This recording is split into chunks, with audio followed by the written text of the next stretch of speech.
सभा में उपस्थित सारे भाइयों को प्रणाम। परम पूज्य गुरुदेव, परम वंदनीय माता जी की शक्ति सदा आपके जीवन में सकारात्मक सोच पैदा करते हुए एक नेक इंसान बनाए, ऐसी मंगल कामना युवा प्रकोष्ठ के तरफ से। अभी अपने भाई बता रहे थे कि हम युवा मंडल में जुड़ते हैं तो हम अपने आप को कैसे बेहतर बनाते हैं। मित्रों, आज के समय में आप देखिए पटना में 10 लाख युवा, ये मेरा नहीं, हिंदुस्तान न्यूज़पेपर का सर्वे है कि पटना में 10 लाख लड़के रहते हैं। 10 लाख लड़के पटना में करते क्या हैं? अपने कैरियर को बनाने का काम करते हैं, अपने कैरियर को मजबूत करने का काम करते हैं। उनका कैरियर बेहतर बनेगा कैसे? कैसे बनेगा कैरियर बेहतर? अभी हमारे भाई बिल्कुल सही बता रहे थे कि सब लोग ये कहते हैं खूब पढ़िए, खूब पढ़िए, खूब पढ़िए, लेकिन पढ़ने का कला कोई नहीं बताता है और कैसे मन लगे पढ़ने में ये भी कोई नहीं बताता है। मेरे मित्रों, पढ़ने में मन कैसे लगे और जीवन जीने में की कला कैसे विकसित हो, इसी के लिए युवा प्रकोष्ठ विगत 20 वर्षों से काम कर रहा है। अनुभव जब पढ़िएगा अपने भाइयों के बीच का, लगेगा कि वाह, वो भाई जो नशा में लिप्त रहते थे, वो भाई जो बुराइयों का शिकार बन चुके थे, वो अपने पीडीसी के अनुभव में लिखे हैं, स्पष्ट लिखे हैं कि मैं इतना डाइवर्ट था कि मुझे लगता था कि जिंदगी में किसी की ताकत नहीं है जो मुझे अच्छे राह पर चला दे। लेकिन जब मैं युवा प्रकोष्ठ से जुड़ा, मुझे आश्चर्य हुआ मैं कब बदलता चला गया और एक आज अच्छा और नेक इंसान बन गया हूं। मेरे मित्र, यहाँ किसी और की नहीं, परम पूज्य गुरुदेव की ताकत काम करती है। यहाँ ईश्वरीय शक्ति काम करती है जो अनगढ़ को सुगर बना देती है। गुरुदेव बार बार कहा करते थे, बेटे लकड़ी के छोटे छोटे टुकड़े को तुमने देखा है, छोटा सा लकड़ी का टुकड़ा रोड के किनारे कहीं पड़ा रहता है, लोग इधर से उधर लात मारते चलते हैं, कभी लुढ़क के उधर जाता है, कभी लुढ़क के इधर आता है। लेकिन वो लकड़ी का टुकड़ा अगर अपने आप को आग में समर्पित कर दे, आग में उसको डाल दिया जाए और फिर किसी से कहे कि उसको लात लगा के दिखाओ, तो किसी की औकात नहीं है उसको लात लगा दे। अगर गलती से पैर लगाया कोई, उसके पैर को जलाकर वो राख कर देगा, उसके पैर को जला देगा और फिर वो चीखता हुआ वहां से भागेगा।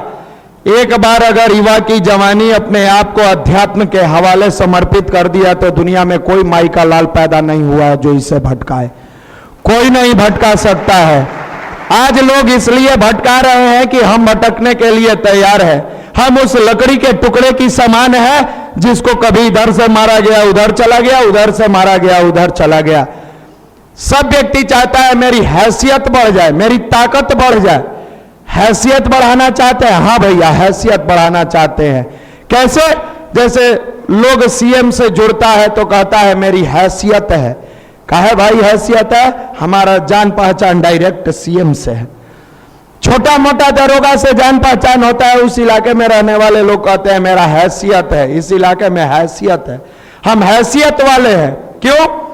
हमको अमुक थाना प्रभारी से जान पहचान है, मेरी हैसियत बढ़ गई है। उससे बड़ा सोचता है जिला के अगर एसएसपी से उसकी जान पहचान है, कहता है मेरी हैसियत है क्योंकि इस जिला का एसएसपी हमको जानता है। ये चंद इंसान व्यक्ति से जुड़ के, एक पद से जुड़ के, हर व्यक्ति कहता है हम हैसियत में जीते हैं। जो पूरी दुनिया का मालिक है, जिस पर पूरी दुनिया का नियंत्रण है, जिसमें पूरी दुनिया के कण कण का नियंत्रण है, हर एक कण का नियंत्रण है, सूर्य के उगने से लेकर डूबने तक, पौधा, पशु, पक्षी, पहाड़, नदी, झरना, हर चीज पर जिसका नियंत्रण है। दुर्भाग्य है इंसान उससे रिश्ता क्यों नहीं जोड़ना चाहता।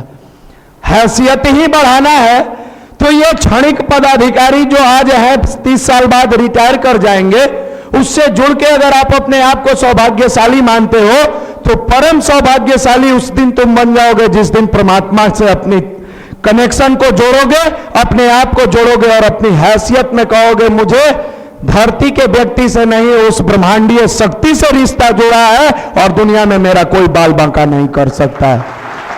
यह होती है ईश्वरीय शक्ति, यह होता है ताकत। और ये आएगा कैसे? इसी का नाम मेडिटेशन है, ध्यान है, गायत्री महामंत्र है। गायत्री की शक्ति बादलों की तरह बरसती है, शर्त मिट्टी मुलायम और गड्ढी होनी चाहिए। गुरुदेव कहते हैं इसमें असीम क्षमताएं हैं, इसमें असीम ताकत है, लेकिन किसके पास ये शक्ति जाएगी?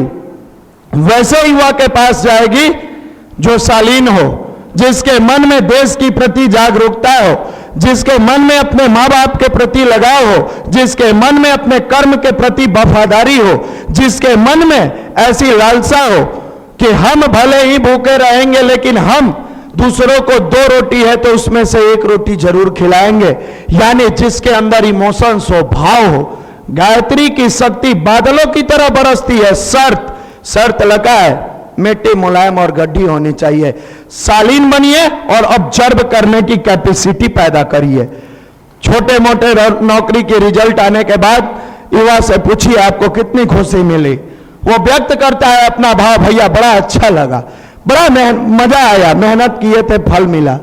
मेरे मित्र, जब एक छोटी सी नौकरी पर इतनी खुशी मिलती है, जब अपने विजन के अनुसार बड़े से प्रोजेक्ट पर आप वर्क करिएगा और बड़ी सफलता मिलेगी, आपके कारण 10-20 परिवारों का रोटी और दाल चलेगा, उस समय अपनी अंतरात्मा से पूछना कि मैं केवल नौकरी के लिए लड़ रहा था कि नौकरी लेना है, लेकिन मालिक से जुड़ने के बाद मेरी हैसियत इतनी अच्छी हो गई कि मैं नौकरी लेने वाला नहीं देने वाला बन गया। उस दिन आपका कलेजा बाग बाग हो जाएगा कि मेरे अंदर रियल में जवानी है।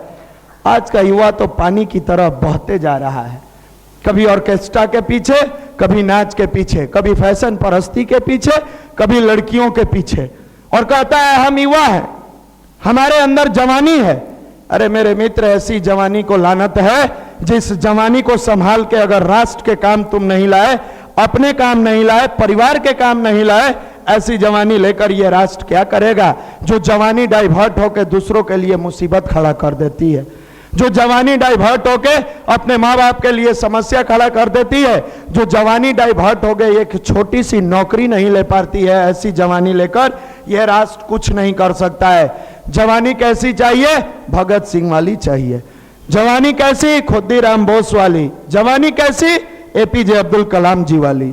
जवानी कैसी? विवेकानंद वाली चाहिए, जिसकी वाणी में ओज और ललाट पर तेज हो, जो कुछ कर गुजरने की मद्दा पैदा करता हो, जिसके अंदर देश के प्रति लगाव हो, जिसके अंदर अपने कर्मों के प्रति लगाव हो। आज लड़का तो टाइम पास कर रहा है, पढ़ रहे हैं भैया, किस लिए पढ़ रहे हैं? कैसा हूं ढूक जाए?